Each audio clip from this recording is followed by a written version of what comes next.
জয়প্রকাশ তাকে অনেকগুলো প্রশ্ন করলে, দেখো দুর্ভাগ্যবশত না লজ্জা জিনিসটা অনেক দামি, জানো তো। তোমার শুরুতেও ছিল লজ্জা জিনিসটা অনেক দামি। টিএমসি তার চুরির টাকা তো আজ পর্যন্ত লজ্জাটা কিনতে পারলো না। আর জয়প্রকাশ দা নিরপেক্ষতার কথা বলছে। জয়প্রকাশ দা এদিক ওদিক করতে করতে কচুবনে পড়লো, কচুবনে সেই ব্যক্তিগত আক্রমণ না ব্যক্তিগত আক্রমণ না অস্বীকার করবে। আমি বলছি আমি বললাম অপমান তার পূর্বাশ্রম না জয়প্রকাশ উই ওয়ান্ট জাস্টিস বলছিল, জাস্টিসের কথা। এখন হচ্ছে নির্যাতিতার বিচার চাই, সেটাই তো চাইছে। তার পরের লাইন হচ্ছে বিচার দাও সিবিআই, মমতার পদত্যাগ, এটা একমাত্র স্লোগান চলছে।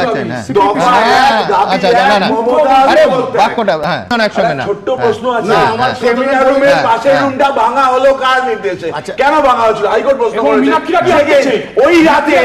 ওই রাতে অতগুলো লোক ঢুকলো কি করে, কার নির্দেশে? চল সেমিনার রুম কি তরফ চল, ভাইরাল ভিডিও কার নির্দেশে?